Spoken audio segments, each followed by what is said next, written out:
There's digestive rest. That's the whole purpose of a quote cleanse in Ayurveda. And then there's something called panchakarma, which is a medicinal cleanse that you need to do with a practitioner. Cleansing, though, the way that most of us talk about it is really in Ayurveda, digestive rest. And so the idea here is that you are going to cleanse the system of the built up toxins by resting your digestive fire. Madeline, I am so happy to be here with you today. Thank you so much for joining me. I'm excited to do this podcast.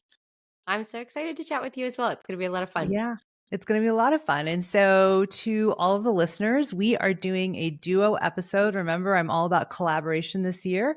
And Madeline has become a very good friend of mine. She's also my business strategy coach and does lots of things with me. We have lots of projects that we do together. So we thought, let's do a podcast again. She's actually been on my podcast before. And so today we're going to be doing something called 5 Questions. It's a new series that we're debuting on the podcast in which we are going to pick a topic and have 5 questions around that topic, really based on all of the questions that all of you have been sending in. So my team has compiled 5 questions that are the most common ones that you guys ask about relating to the spring season, because when you guys all hear this, it will be March 19th, which is the spring equinox. So we thought this would be a great time to talk about this. So we're going to talk about spring. Yeah, it is feeling very spring here today. It's our first sunny day, and we have like all of a sudden, like all of the flowers are in bloom. All of the my yard people were just here for the first time for spring. Like everything is in flourish mode, and we're gonna have like really warm weather for the weekend. That is feeling very funny because we've been in rain and cold and wet. So I can feel the energetic change starting to happen already in the world around me. And I definitely can feel it in my body too, because as you know, we just got through daylight savings time, and that is definitely having an impact. What has that been like for you? What has that been like at your household? It's been really rough. And actually, this is a question I've been getting from a lot of people. People have been DMing me on Instagram, and my kids have been talking to me about it. And even my husband about, adjusting to daylight savings time. Because you would think that just 1 hour would not make such a big difference, but it really, really does.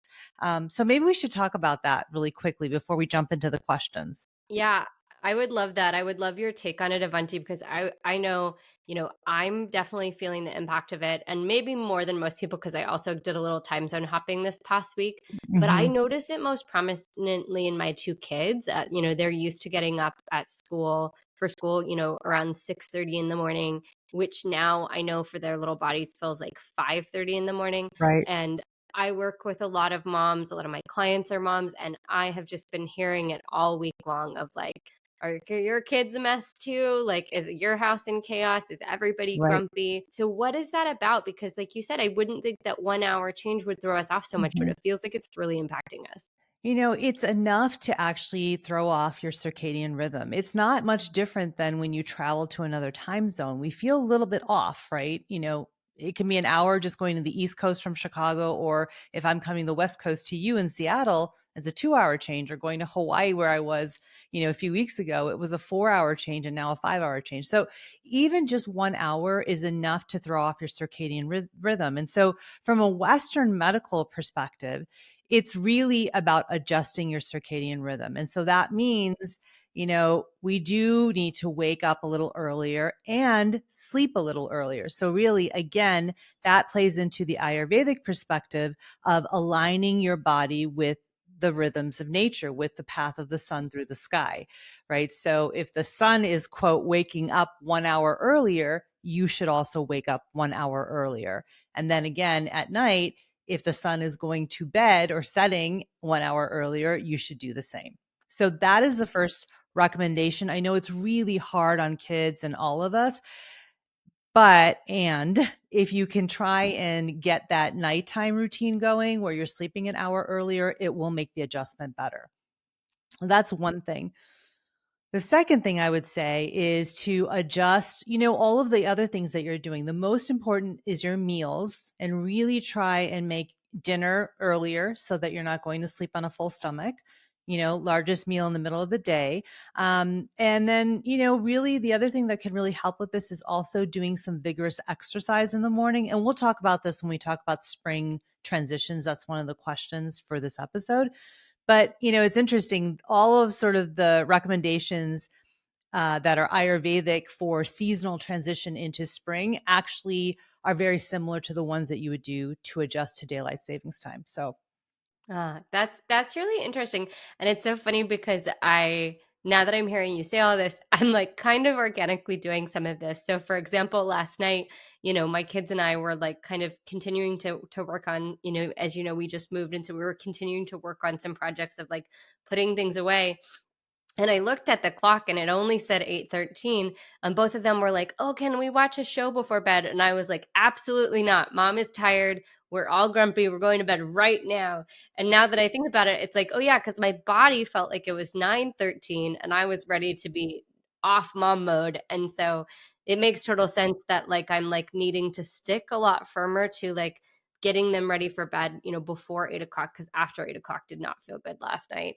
And then the other thing that made a huge difference this morning, though, is I recommitted because I knew we were doing this episode. I recommitted to my 5 minute journal last night, and so we'll talk about that more in a little bit. But one of the things that the journal asks you is like, what is something that's going to make this practice stick? And for me, I was like, I need to really recommit to my early wake up time and my morning yoga and meditation. And so this morning I got up and I mhm. did, it wasn't a crazy practice, but like 25 minutes of yoga.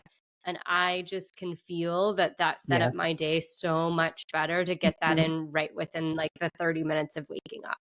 Yeah, absolutely. And I think it's just so, the thing is that so many of us stay in this place of thinking about the old time, right? Like it's even when we Mm, travel to new time zones, oh, it's only like 5:30 at home when it's 6:30 where you are.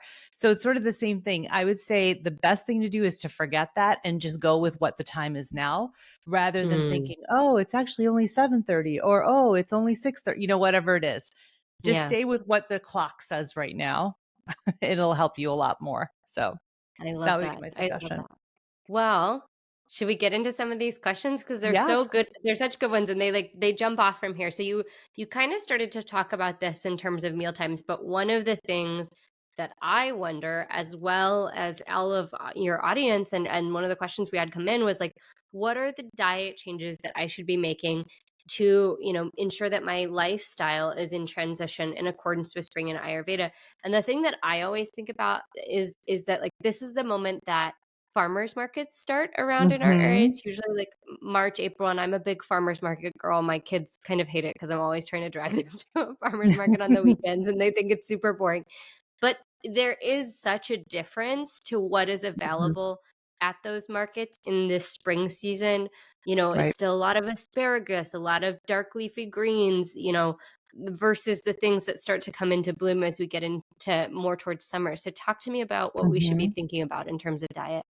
So great points. Farmers markets, I always say, the farmers markets will tell you what's in season because that's what's local and available in abundance. So that is really helpful when you're trying to figure out what to eat during what season. But let's backtrack a little because I first want to explain, what happens from an Ayurvedic perspective when we are going into spring.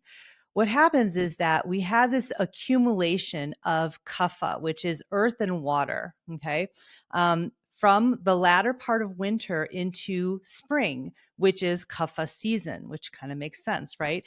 So there's this accumulation of water and earth in the physical body. It's also true around us in nature, right? The ground is starting to thaw from the cold. So, right, it's releasing water. The birds are, starting to chirp again. Animals are coming out of hibernation. Things are starting to grow and bud. Okay. So the earth is a primary um, element in the spring, in the latter part of winter and spring. So it's the same in us. And if we don't really, sort of shake off that heaviness of winter, that has accumulated over winter, that's when we can start having symptoms, and we'll get into allergies and congestion and things like that. So it's really important to make sure that you think about what's happening in nature and connect that to the inner changes that are happening inside. Is that whole idea of the microcosm is also in the macrocosm, right? What's within is also without. And so again, if you have the earth and water elements predominating, then those qualities are also predominating, right? Which is heavy, stable, cool, moist. Those are some of the qualities, and you can feel those, right? You feel those at the end of winter. And so you want to get going. And so there's this idea of, letting go of what you don't need, right? In a way, the earth is doing that too. It's thawing out, it's letting go of things, right?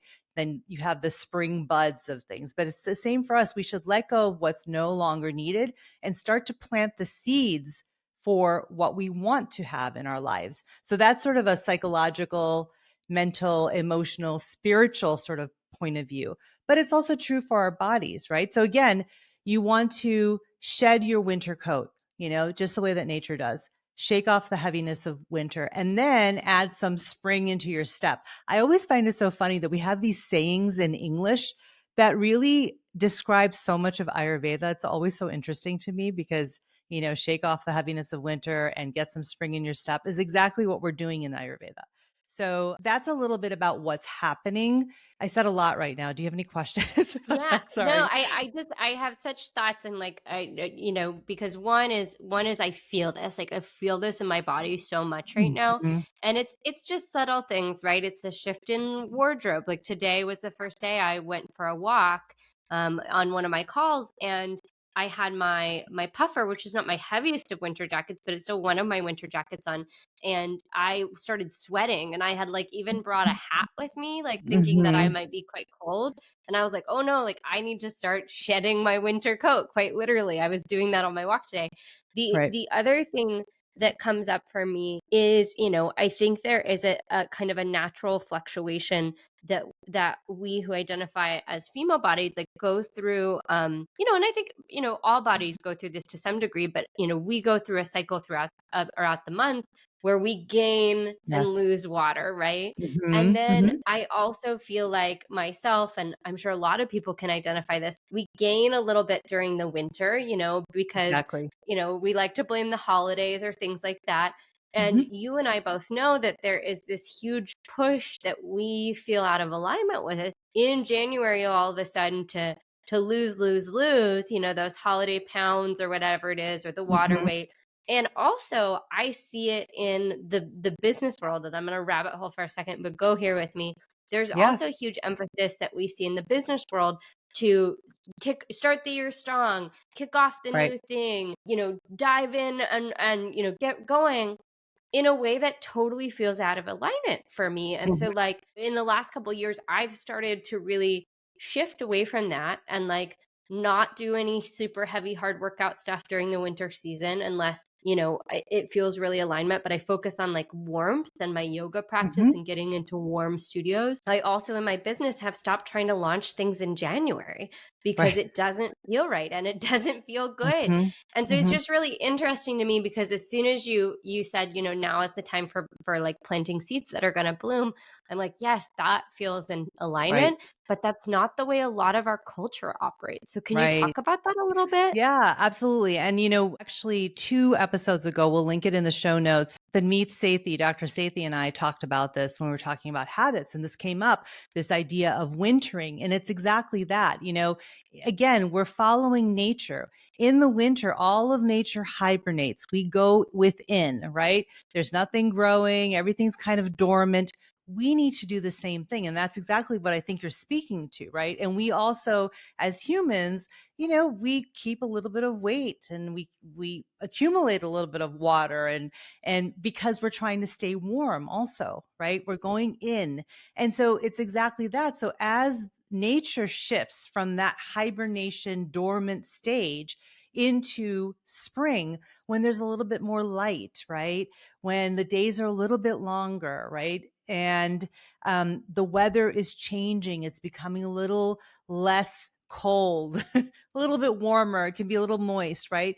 So again, you start to feel a little bit like, okay, I want to get going now. Somewhere in March, April, we all start to feel like, okay, it's time to come out of hibernation. So it's exactly what you're talking about. That's exactly what it is. And so if you think about that, you can also remember then, oh, this is the time when that earth and that water has accumulated. Now I need to kind of get rid of some of that excess. So what can I do in the practices that I'm doing every day, the routines I'm doing, the kinds of, exercise that I'm doing, the kinds of foods that I'm doing that will help me release that extra earth and water from my body. So will you talk me through those? What Yeah. are those, because I know that, again, our question started up about food, but there's a lot here that we need to shed. So Right. talk me through kind of those Yep. initial kind of routines and practices we should consider. Absolutely. And it's always so funny because everyone will always ask about food. And so I know that's the way the question was written for me. But They let love me it. I know. And I will get to the food, but let me start with some of the practices that I think will be helpful, because just to Cool. be complete, and then we'll get into the dietary changes in food. So some of the routines and practices, we already talked about this when we spoke earlier about, adjusting to daylight savings time. Wake up earlier. That is really important. You want to wake up during the first vata time, or the air and space time of the day, earlier in the morning, because there's the qualities of air and space is light and clear and mobile, right? It's like it gets you going. So if you wake up in that morning time, between 2 o'clock and 6 o'clock a.m. Now, those are just generals, right? But you're waking up a little bit earlier. You are aligning with the earlier start of the day, right? The change of daylight savings, but also the change of just the natural days getting longer. So that will really help you again. So make sure that you wake up a little bit earlier. And then on the opposite side, make sure that you go to sleep a little bit earlier. We've already talked about those two. Another practice that you can do is really to cleanse your nasal passages, right? One of the really good ways to do this, there's two things you can do, is a nasal flush or neti pot. And then you can also do something called nyasa, which is applying a few drops of sesame oil or ghee to your nostrils. And that really helps to protect the nasal passages and helps to sort of trap any allergens. And so it will help to decrease allergies. A couple of my favorites, because I want to tell you, I know you're going to ask me which oil to Yeah. use. And again, we will link all of these products because I know we're going to talk about some of the products that we use during this episode. There's a great NASA oil by Banyan Botanicals that I like. It's organic, it's sesame oil, it's in a little dropper. Mhm. That's a great one. That's the one I prefer. So, Can yeah. I ask you a question there, because I Mhm. feel like these are the nasal stuff is so important, but it's so daunting for most people. Like, Yes. I'm now a daily neti pot girl. It took me a long time to get there. Um, Mhm. but like the oils, I know they work because, for example, like one thing that I do is sometimes I apply oil onto the rims of my nostrils before I fly as well, as a way to like help my sinuses with flying. But talk me through, how does one properly get the oil into your face or into your nose? Because I think that this is one that if you don't have a little guidance, it's either intimidating or you're gonna like get it wrong in a really intense way. Absolutely. The easiest way really is to lie down on a bed with your head sort of hanging over the edge of the Yep. bed. So you can basically tip your head all the way back, and then you just drop, Mhm.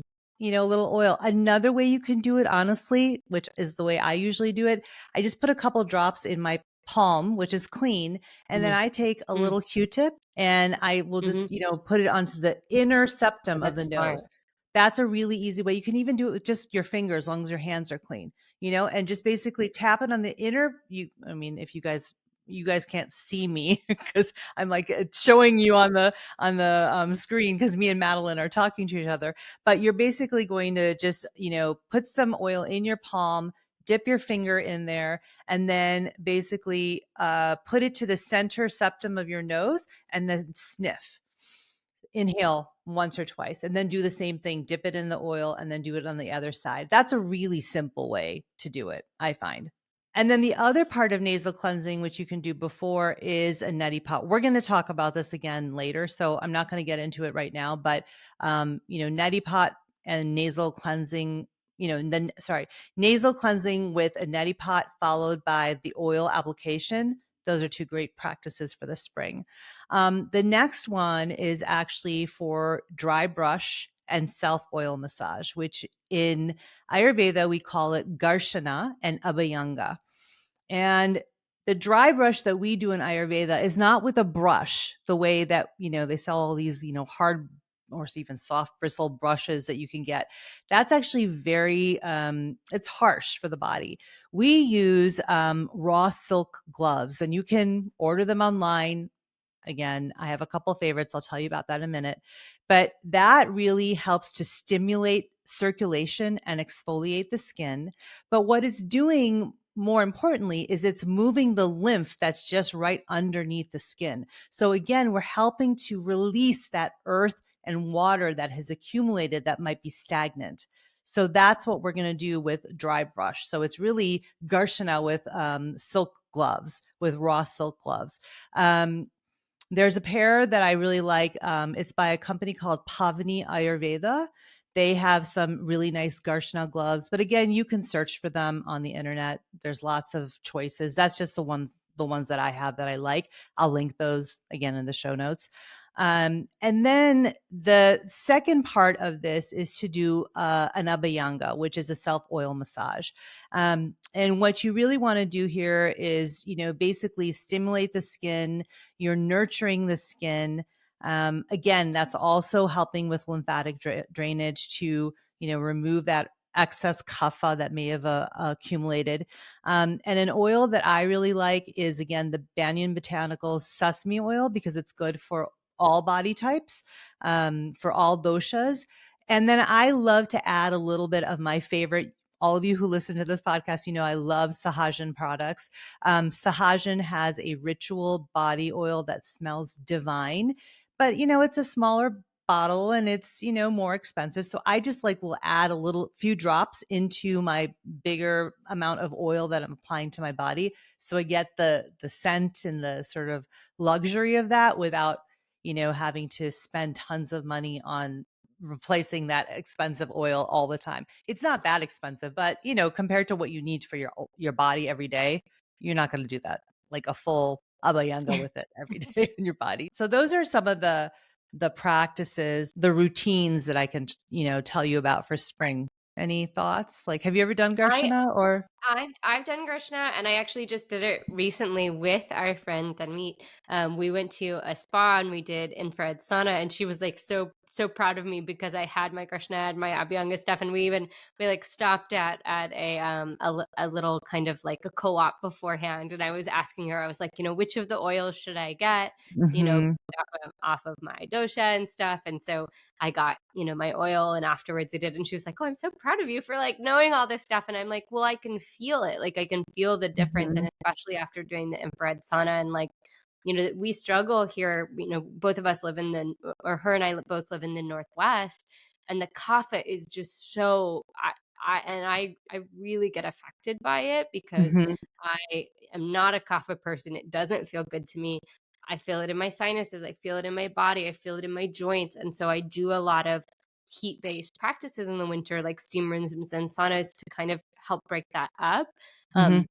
But doing the dry brushing really helps me. And so I was doing it, just a couple weeks ago with her at Mhm. the infrared sauna place. And I definitely have it all set up now. I have Mhm. a new shower at my house, and I've got all of my things like right there in the shower with me, so I can do it as Yep. part of the daily. Yeah, absolutely. And I know that the self oil massage, the abhyanga, can be challenging for some people depending on their schedules and if they have a lot, their little ones around and all that. Do the best you can. Do it a few times a Mhm, week, do it once a week, do it in the evening. Make sure mhm, the only thing you have to make sure is that you need to wash it off. You don't want to leave that oil on you because oil is pulling toxins out of the skin also. And so you don't want to just leave that on you. Make sure that you rinse it mhm, off. And then the other thing, again, it's not about perfection. If all you can do is do some massage with, in the sense of the Garshana, the dry brush with the Garshana gloves, that's great too, because that is a massage and it's moving the lymph. So give yourself grace and just do that if you can't do the oil. But those are some good practices to help sort of move that lymph and get things moving in your body. The other thing I would say, the last thing, is really to get some invigorating exercise in, more vigorous exercise first thing in the morning to sort of kickstart your day, to get your metabolism going, to get some of that fluid moving. Again, to move that kapha that may have accumulated, like a brisk walk in the morning. You can go for a run, you could cycle, a more dynamic yoga practice. Some kapha balancing poses and sequences are, the sun salutation or the Surya Namaskar.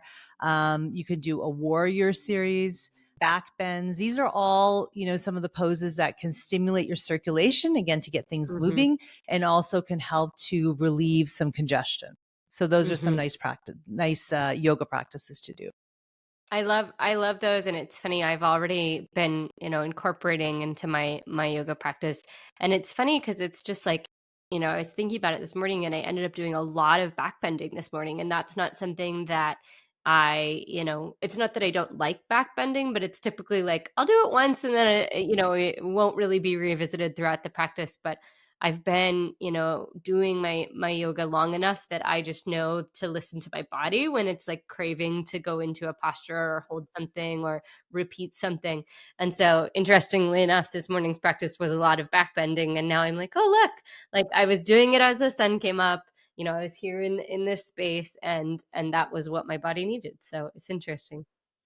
And and that's great. And so you are very in tune. I know that about you, Madeline. So you're also a yoga teacher. So you know this, Yeah. but sort of what, and you're tuning into what your body needs. I will say that, back bends are hard for me at my age. And I Mm. also, back bends are also heart openers. So if you have a lot of Mhm. emotion, sometimes it can feel like you have a lot of resistance to doing back bends. So some easy ways to do some back bends is just doing a cat cow. If you're on, Yeah. that is a very, very simple, gentle back bend that doesn't feel like a full back bend. So that can help. The other thing that you can do is also you can lie down with a bolster, like along your spine. So line up your spine with the bolster, and then just open your arms to the sides, Mhm. and let gravity pull your arms down. That is actually a gentle back bend as well. For those of Mhm. you who, like me, are not into doing full back bends or feel a little strange or stressed about it or have emotions about it, these are two ways you can do a back bend that's a little gentler and simpler. So, I love that, and I love doing that other one at night as well. mhm, It's such a good restorative posture to lay over that bolster like that. That's a good one. mhm. Yeah, and you can just do it, for a minute or 30 seconds. It's actually really nice too because it's opening up your whole chest. So if you've been sitting at a computer or a desk, Mhm. right, you're hunched over, so you're doing the opposite. It just opens up your body and it feels really good too. So Yeah. those are some nice practices. Again, if you think about it, all the things we're talking about, you can sort of feel if you just, maybe even close your eyes and listen to these practices.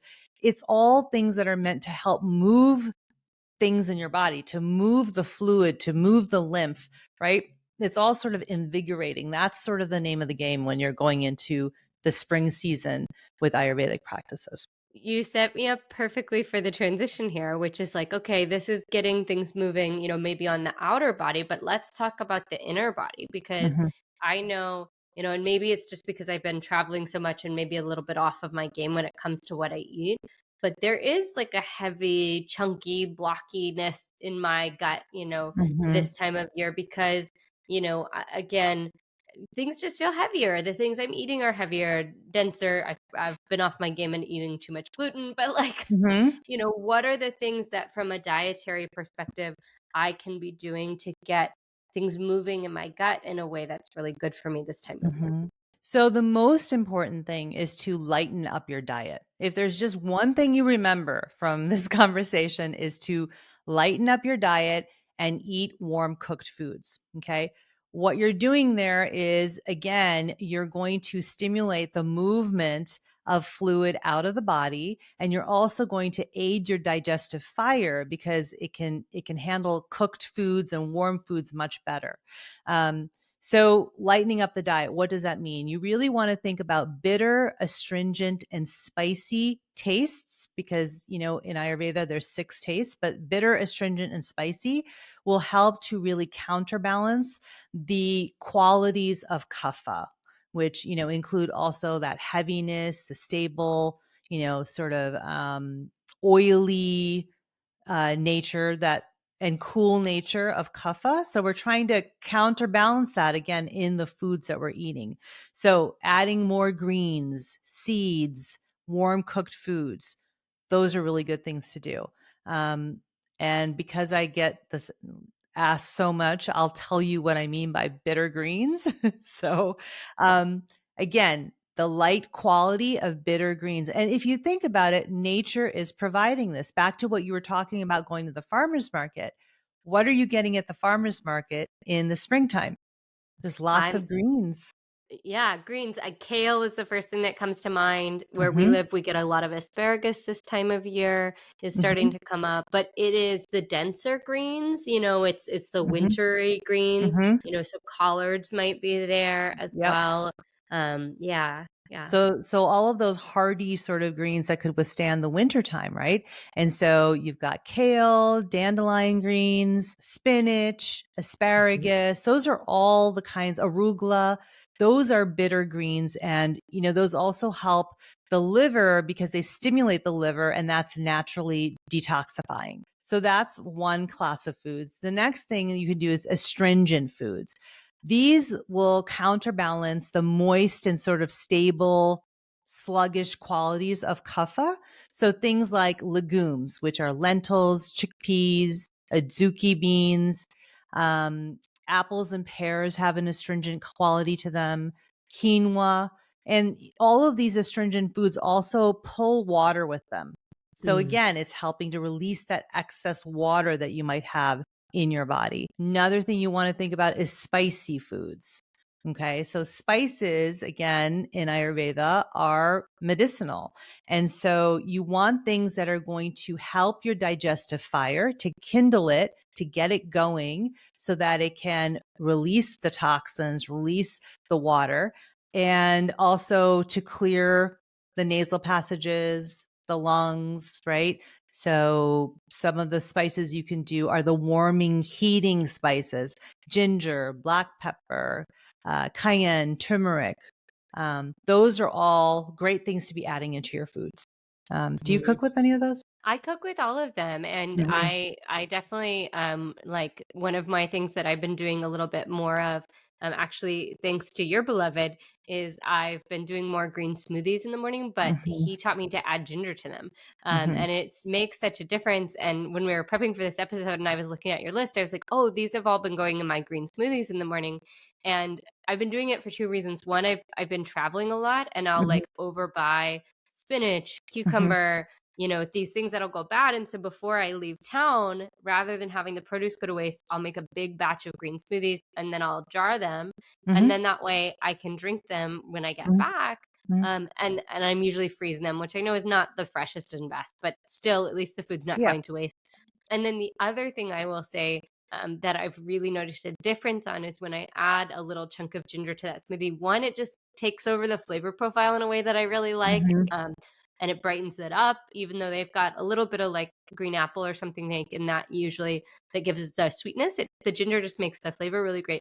But I also noticed that it's like really good for my digestion to Yes, have that first thing of the day be that absolutely. like nutritionally packed, thing. And I typically fast until about, at least about 9.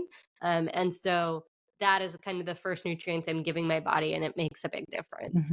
Yeah. So adding those spices, I love that you're adding it to your smoothie or, just find, really, creative ways to add it into your foods and, your vegetables. There's lots of ways to use these spices. Um, And the other thing I just want to mention really quickly is that it's really important where you get your spices from. Okay. You want to make sure that they're fresh, that they're organic, that they don't have any additives in them.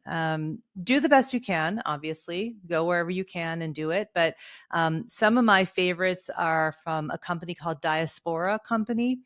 They have beautiful spices. really, really fresh, freshly ground. They'll give you the whole ones. Just check those out. Those are my favorite. And they come in beautiful tins. They're just gorgeous. So I've that's seen some of them my at your house and I always gush about them. I'm I always like, "What know. are these? They're so They're pretty." beautiful. Yeah. So that's a nice brand to, treat yourself to.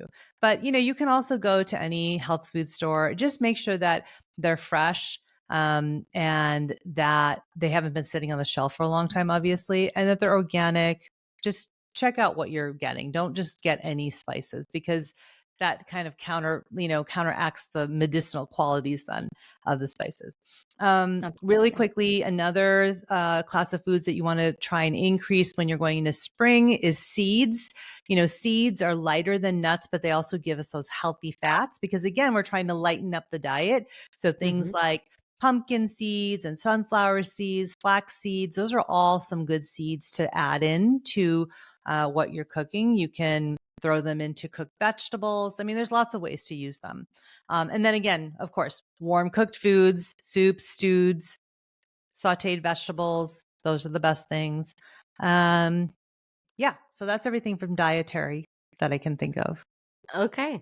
Well, I'm sure when we post this, because we know all the dietary stuff is like the most popular, people Mhm. love talking and hearing about food. So I'm sure when this episode goes out, we'll have even more questions. And also I'm sure, we'll put out some new recipes this season that can really inspire people and give them some ideas as to how they can incorporate those suggestions into what they're doing. But the second question, which is so vital and important, is really the why behind this. And we got into it Mhm. a little bit, but I'd love for you to just go a touch deeper about why is cleansing in Ayurveda in springtime the most important thing, and how do we really do an Ayurvedic cleanse at home? And the other thing I want to like add my asterisk to this question about is, Mhm. there's a version of cleansing that we hear all the time Yeah. that is not Ayurvedic cleansing. That Right. is like, buy this juice thing, buy this powder pill potion, and do a Mhm. cleanse. And I think that there's a lot wrapped up into it. And then people have these negative experiences and think, oh my God, I was so sick from the cleanse, or I didn't get to eat for 5 days or whatever the thing was. And that's not Ayurvedic cleansing. So let's talk Right. about, why is Ayurvedic cleansing important? And importantly, Mhm. as well, like what are the differences here? Yeah, I mean, these are great questions. So let's start by defining what we mean by cleanse in Ayurveda. So I think there's a lot of just confusion over the words. And I've talked about this on the podcast before, that sometimes the words we use are so interchangeable that everything gets confused, right? And so cleanse in Ayurveda, there's digestive rest. That's the whole purpose of a quote cleanse in Ayurveda. And then there's something called panchakarma, which is a medicinal, it's a very, that's a medicinal type of cleanse that you need to do with a practitioner. We are not talking about panchakarma here. So that's the first thing that everybody gets confused with. Panchakarma is a whole process that you do with an Ayurvedic practitioner. There's a pre panchakarma, then there's during the panchakarma, there's post panchakarma. That is like anywhere from 3 to 6, 7, 8 weeks of, of cleansing, quote, and there's many steps to that. So that's not what we're talking about here. That's panchakarma. Cleansing, though, the way that most of us talk about it is really in Ayurveda, digestive rest. And so the idea here is that you are going to cleanse the system of the built up toxins, okay, by resting your digestive fire. Agni, or digestive fire, is the most important thing when it comes to Ayurveda. And we've known this for 5,000 years. Western science is finally catching up to the idea that the gut is the seat of health. Well, we've known that, right? And so the strength of our digestive fire, in very simple terms, affects our ability to keep what we need and get rid of what we don't. That's like the simplest way to think about it. If your digestive fire is not strong, then it's going to accumulate a lot of toxins. It's not going to be able to keep what it needs. It's not going to be able to get rid of the junk and the garbage, right? The toxins. So when you do an Ayurvedic cleanse or digestive rest, what you're doing is resting the Agni and giving it a chance to basically reset itself. All right. So you can do this for just a couple of days, 3 to 5 days. I have an Ayurvedic reset called the Energy Reset. It's a 3-day reset. My friend Divya Alter has a beautiful Ayurvedic reset kit that gives you all the foods. We'll talk about that in a minute, but it's just 3 days. And that's enough to really give your system some time to reset, rest, and then reset, basically. And again, so that we can start to balance the doshas so we can get rid of the toxins that we don't need. That's sort I of the idea. I love this. And I think it's so important to one, understand the difference. And two, also recognize that based off of this, it actually means that, yes, it's important in spring, but I think it's also important at any point where you feel really heavy or Mhm. like you have a buildup of toxins. And I would say Right. for myself personally, like I will go on these kind of big travel modes, and I know, maybe eating the things I would eat at home because I'm having more carry out food, things like that, that my digestive fire gets off. And Mhm. so this is such an important and vital thing of like, okay, when you are in a season where things are not feeling or flowing in the right ways, like this is the action you can take to let that system Right. rest and then build back up. And I think that that's really Yeah, important. exactly. And so it's, if you're feeling heaviness and stagnation in your body, but also if you're feeling it in your mind and your emotions, it's really important, right? In Ayurveda, everything's connected, mind, body, Yeah. spirit. So if you're feeling that heaviness and that sluggishness, that stuckness, you might want to consider doing a reset. And like you said, you can do it very simply by, fasting, by lightening up your diet, by doing sort of a mono diet when you're eating khichdi 3 times a day or a simple stew or soup that's cooked and warm, just basically not doing too many different things that will help. But then again, you can also do a full 3-day reset. And the Hmm. best times of the year to do that in Ayurveda are in the spring and then again when you're going into the fall. So this Hmm. time, March into April, this is a really good time to carve out 3 days when you can do a 3-day reset. And so, I have a 3-day reset program. I'll link that in the show notes. That has routines and practices as well as some recipes so you can make your own food. The other option, which I love, is for you to get Divya Alter's Ayurvedic Reset Kit. It'll make it even easier for you. The kit has plant-based one pot meals that are super easy to make. Like you literally add water. So there's like teas, broths, and some different khichdi's in there. Really simple. You can add some vegetables, but it just makes it really easy to do. So those are some ideas for a reset.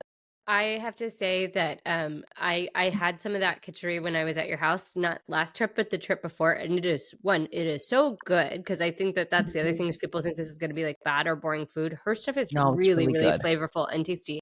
The other thing, quite frankly, to your point of like if you're feeling mentally heavy, like buying something like Divya's kit is like a great way to like take the mental load of it off of your shoulders, and just have it make it. And what I like Mhm. about doing the mono diet thing is, it's one less thing to think about. And so it Right. also allows like the rest of my nervous system to reset. And so like I'm trying to like as you were talking, I was like, okay, when am I going to do this? And I've got a little bit more travel coming up, but then I will have this moment the first week of April where I'm Mhm. home for the Yep. first time in like a while. And I'm like, okay, that is the perfect time to do it because I'm taking like a whole week off of work and I don't want to think about all of the logistics of that. I Mhm. just want to get my things. I want to eat really simply.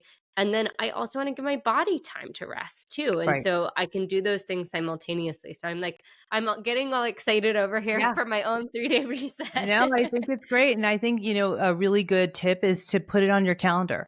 Just block it Yeah. out on your calendar because you want to make sure that you have that space to really rest mind, body, spirit. Right. Mm. So just, and make sure that you can prepare, you can get, order the kit, order the energy reset, get what other little things that you need for the detox. Make sure that you have everything prepared. So it'll just make it easier to do it then.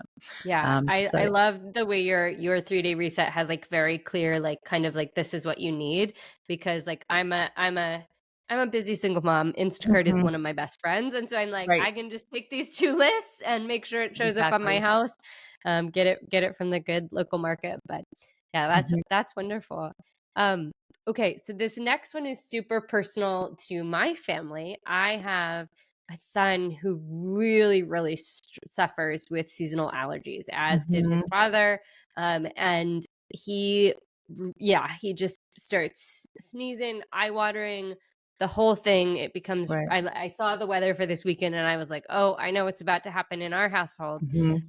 So how does Ayurveda explain the cause of seasonal allergies, and what are some natural ways that Right. we can, have allergy remedies and take care of things like congestion? Because I'll be honest, like, I'll take my kids to the regular pediatrician and they'll just say, "Oh, give them like children's Claritin or Mhm. Zyrtec or like these other things that like I don't want my kid to be on that sort of stuff all spring long." Mhm. He's finally old enough that he's figured out the wonders of the neti pot and it helps sometimes. But what Mhm. are the things that we can be doing, Right. and why do these allergies, come forward this time of year? Right. So let's start with the Ayurvedic perspective of, why you have allergies. And we've kind of already alluded to this and covered it a little bit in the previous questions, but it's this accumulation of kapha, right? Of that earth and water. And then there's also this buildup of toxins, which we also just talked about in Hmm. cleansing, right? So it's both of these things. We've got this accumulation of ama or toxins and accumulation of kapha, which can then cause these allergies. Hmm. That's really, but the Western perspective is that you actually have some kind of a reaction to, the natural things that are in the world, the Hmm. pollen, et cetera. That's all real also. So Hmm. there's a Hmm. combination here. But again, we're talking about an Ayurvedic perspective. That's the Ayurvedic perspective. Okay. And so really, what happens is that when you have that accumulation of toxins and accumulation of kapha, basically those are causing imbalances. And anytime you have an imbalance in the body, that is going to decrease your immunity and decrease your ability to fight off some of these infections, the viruses, and to really deal with the allergens that you're coming in contact with. So the idea here is really to boost your immune system so that you can better deal with the allergens that are in the environment, and also internally create more balance with the elimination of toxins and the elimination of the accumulated kapha. I know I keep saying this over and over again, but that's really what's going on here. Wait, so like you just like unlocked something in my brain. Is this more of an issue with people who have very kapha constitutions to begin with? Because my son has a very Mhm, kapha constitution. His dad had a very kapha constitution. They're very kapha heavy people. They're mhm, like, I joke like between my two kids that I have like an Energizer bunny and a slug in the morning. Like my son mhm, is just he's mhm. that he has that constitution, and the his brother doesn't struggle with this. So talk to me about that. Right. And so if you have more kapha in your constitution, right, it's going to accumulate. It's going to sort of like overflow the bucket much easier because you already have a lot of Mm. it in your natural constitution. So, absolutely. The other thing that I should point out is that children in that stage of life, they are in the Mhm. kapha stage. Right. Yeah. So there's all these layers in Ayurveda, right? There's your individual constitution, there's the constitution or sort of the predominant energy, the predominant elements of the season, but there's also a stage of life that you have to dosha, that you have to consider. So children are in that kapha time. So you take a child who has more of a kapha constitution in the kapha time when there's accumulation from late winter into spring, the kapha season, and then you add on top of that that he's in the kapha stage of life. Pretty easy to understand why allergies and congestion are so common in children in the spring. So, Okay. yes, That's absolutely. super telling. So talk to me about, whether it's for me as his mother or for Mhm. folks who struggle with this themselves, what are the things that can help kind of combat this in a more natural way? Right. And so we've already talked about some of the practices, and many of these are the same that you're going to be doing in the seasonal transition to spring. Because again, we're trying to release the kapha, the water, the earth. So that nasal irrigation with a saline solution using a neti pot or a nasal flush system. My favorite is Neil Med. And again, I'll link it only because it's a flush, like a plastic bottle, BPA free. It's just easier to do. It's less mess. I have a lot of trouble tilting my head this way and that way without making a mess. You just add, distilled water, the little saline packets, shake it up, and then squeeze into one nostril, comes out the other. And you just do it over the sink. So it's a little bit easier to do. That clears the allergens and irritants that are in your nasal passages. Then the nyasa, which we talked about, application of the oil, that really, again, helps to cleanse and open the nasal passages. Another thing that you can do is some breath work, some simple breath work. Kapalabhati, that's a nice one. Anuloma viloma, which is alternate nostril breathing, that helps to increase respiratory strength. And then making sure that you have a consistent daily routine, because that helps to boost your immunity. So you really want to make sure that you're not like all over the place with your routine. You have your set time of waking up, of sleeping, set meal times. Those are good places to start there.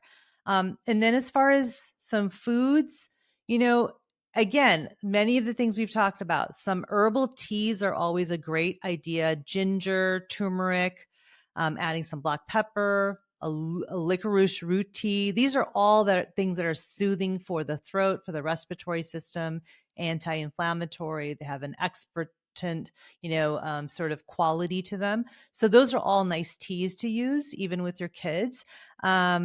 There are some supplements which, again, you should do these supplements under the guidance of an Ayurvedic practitioner, but some of the ones that you can ask about are Triphala and Tulsi.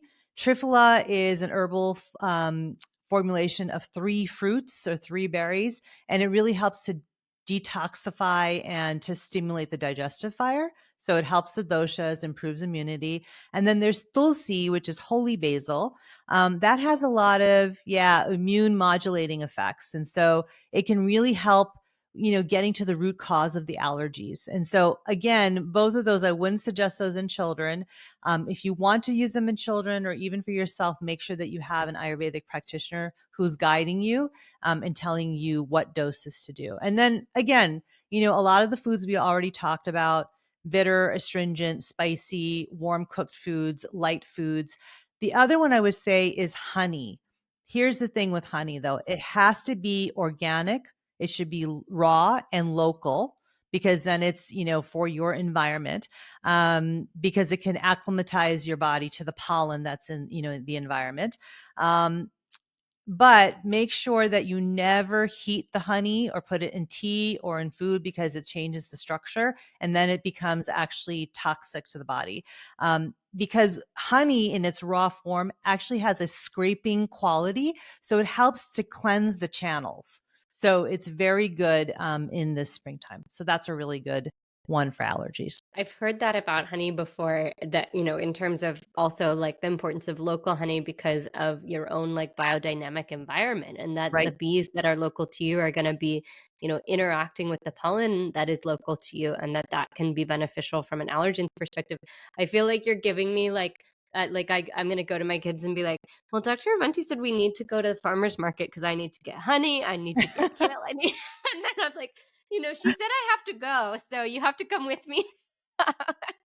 It's great. Yeah, It's it's great. great. Yeah, those are some simple things to do. Really I simple. love it. So I love that you were talking about tea too, because I think that one of the, I'll say, most socially accepted addictions and Mhm. or delights in our society, and delights for both of us, is coffee. We both love coffee drinking. Mhm. We love, every time we're together or our friends are together, we're always like, let's go Right. get a cup of coffee. Yep. And one of the things that you have done and taught me is to really make coffee into more of a ritual. Mhm. And I'd love it, before I get into this question, can you tell the story about the coffee in Paris? Because I think this is a really important thing leading Mhm. into this coffee question that we have here. Yeah, it was an interesting thing. About 2 years ago, is I was in Paris with my husband, and I actually wrote a post about it. And one of the learnings I had from there was to sit down and drink your coffee, to Mhm. make it a ritual, to make it an event. And you will never see people in Paris walking around with a big coffee cup or a to go cup of any kind. They don't do that. You just don't see that, like a Starbucks cup or like any of these cups. You're not going to see that in Paris, even though they have Starbucks. This is the interesting thing. Everyone sits down at Starbucks. They're not walking Mm. around with Starbucks to go. They're sitting down at the cafe and drinking out of a ceramic mug. And so that was something that me and my husband Kanwar instituted, when we came back from Paris. Actually, it was about a year and a half ago. To this day, I have not taken a cup of coffee to go. I only will drink it sitting down at a table, even in a coffee shop, in a ceramic mug. That is just a non-negotiable for me. So it's making it into a ritual.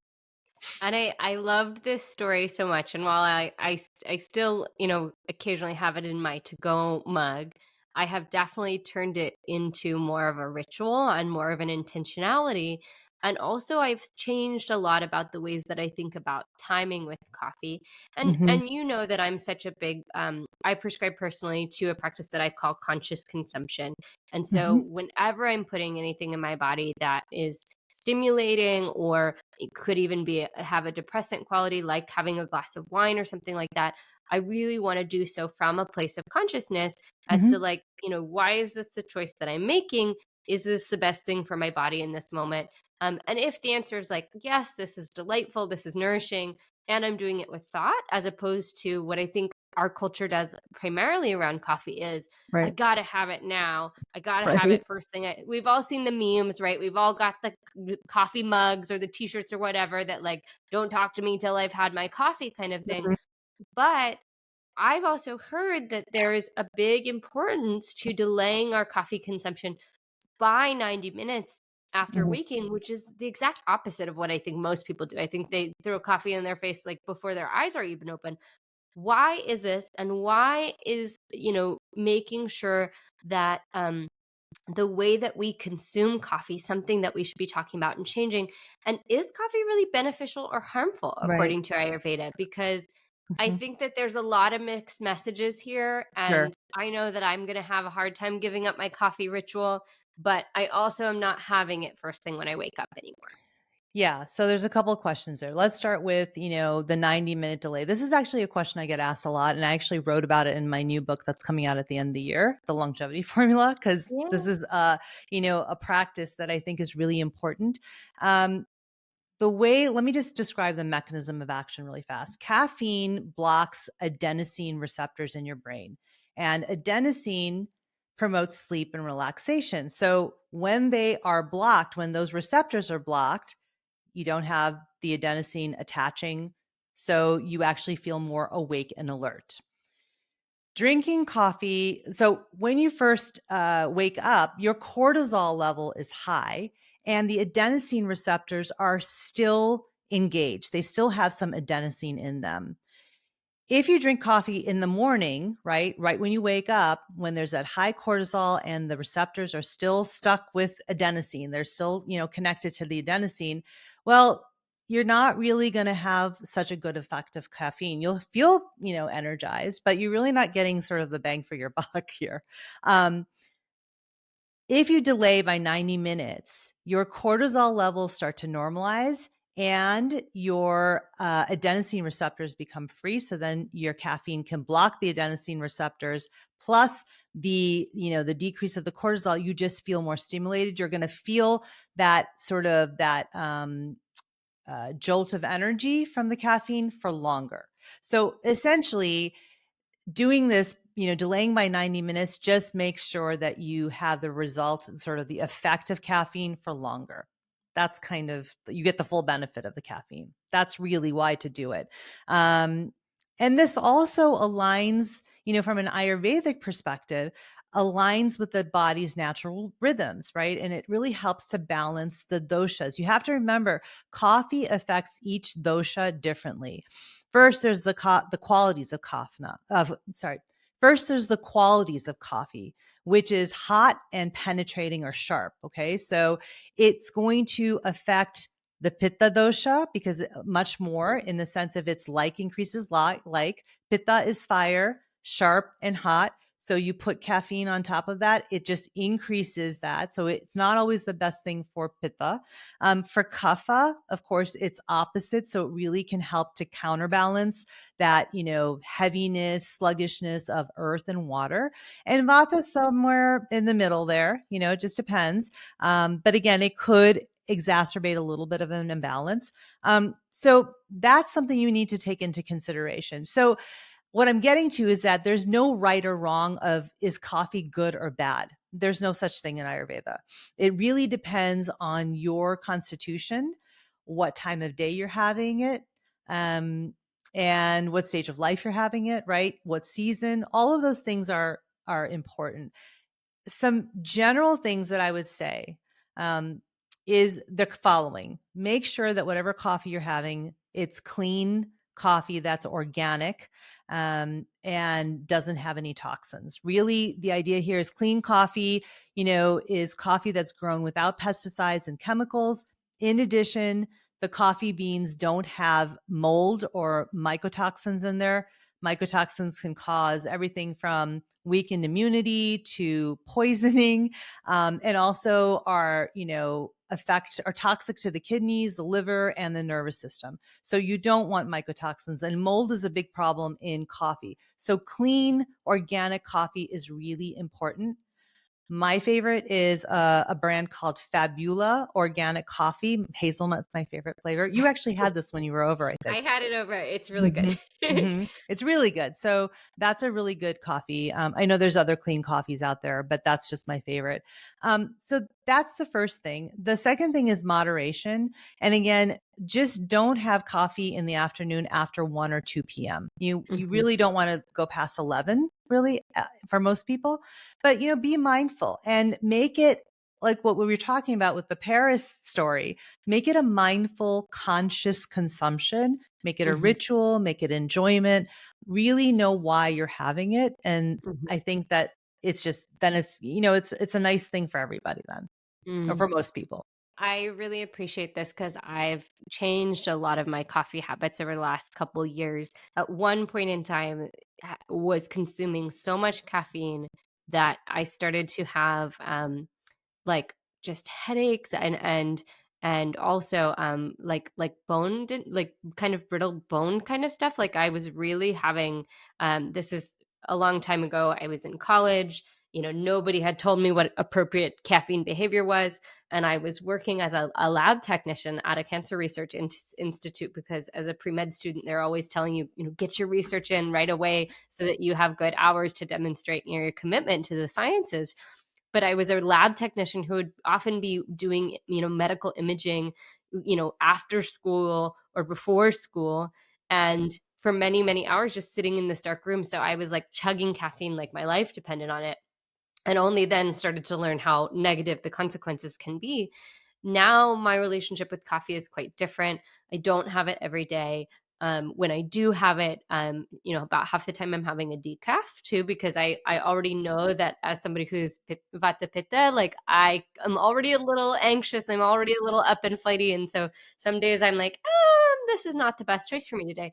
And then the other thing that I do to really ritualize it, I like to really add to my coffee. So my coffee is an oat milk latte. I know you and I both go to the counter and order that.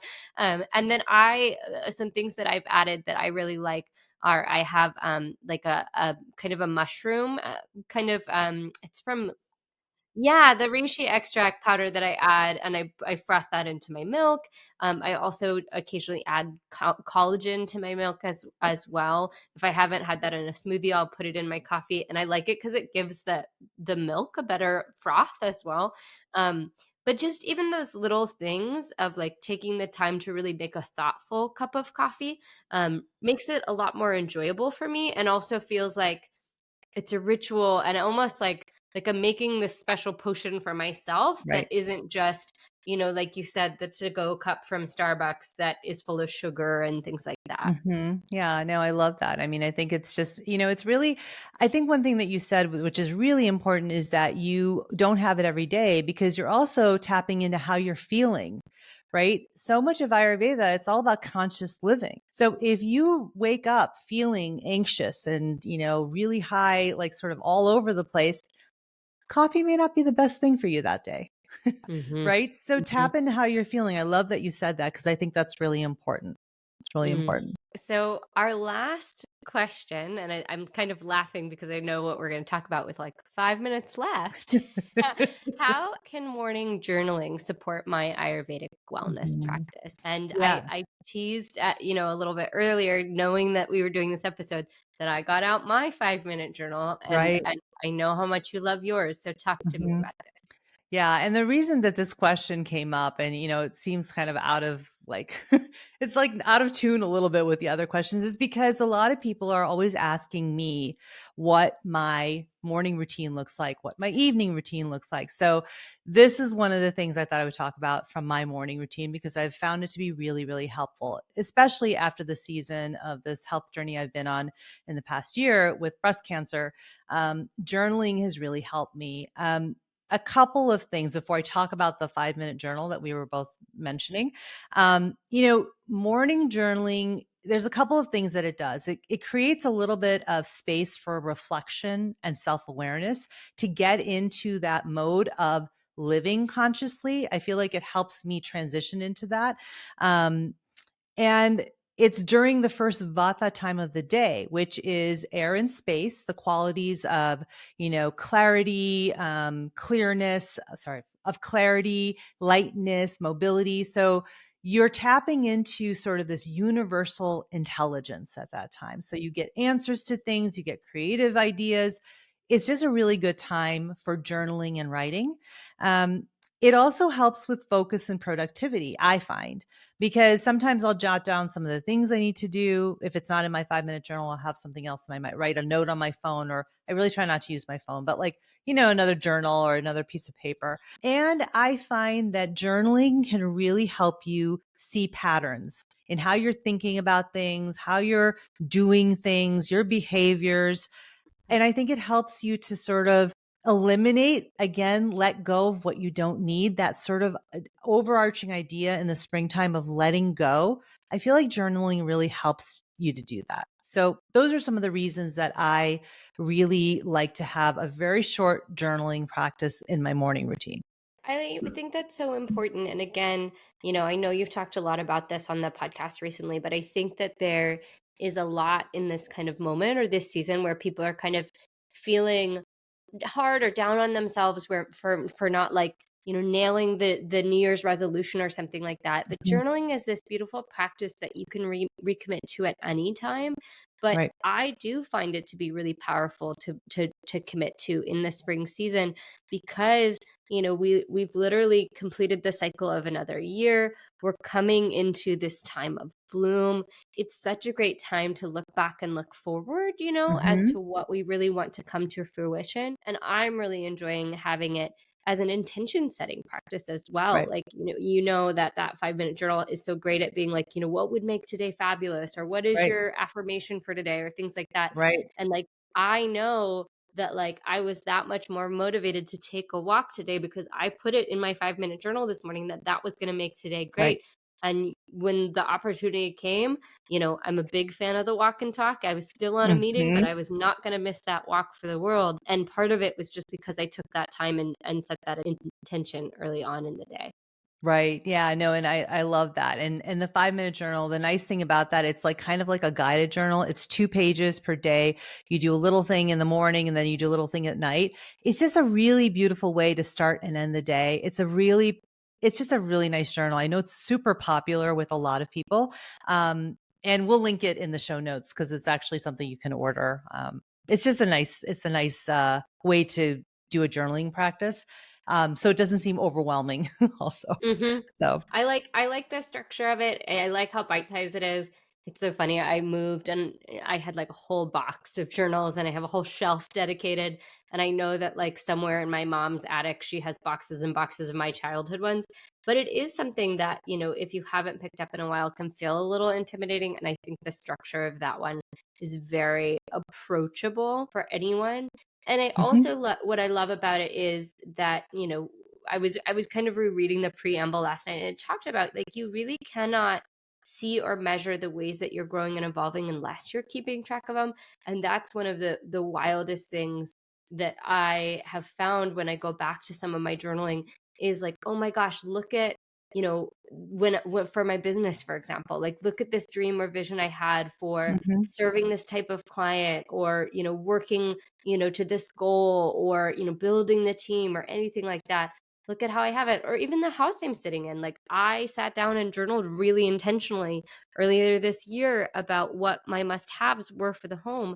And I'm sitting in a house that have those things now. So I think it's a beautiful way to manifest and also be able to track the progress in our own lives. Hmm. Yeah. It's just a nice practice, you know? So, Yeah. wow. Is that question 5? Yeah, that's question That's 5, it's right? question 5, so we did it. So what I wanna say to your audience at Avanti Right. is this has been so fun, and we're definitely gonna do this again, I think, as we Mhm. get closer to the summer season because it's a great way to kind of do a roundup and give guidance to the audience. Mhm. But what kind of final important words would you offer everyone as we make this step into spring? Mhm. I think it's just, again, it comes down to conscious living.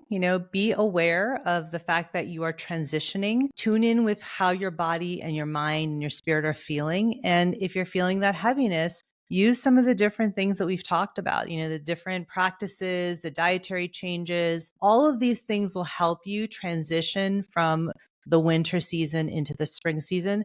And the most important thing is that it's supporting your health, mind, body, spirit. That's why we're talking about it. So I Mm. hope that all of you enjoyed this episode. It was so much fun to do this with you, Madeline. Thank you so much. And I know that we will do it again. Hopefully, maybe let's try and do it once a quarter as we're going into each season. Would that be okay I with you? I love that. I think it'll be a lot of fun. All right, let's do it. Thank you so much for doing this with me. And I hope everyone enjoyed the episode. I'll see you next time.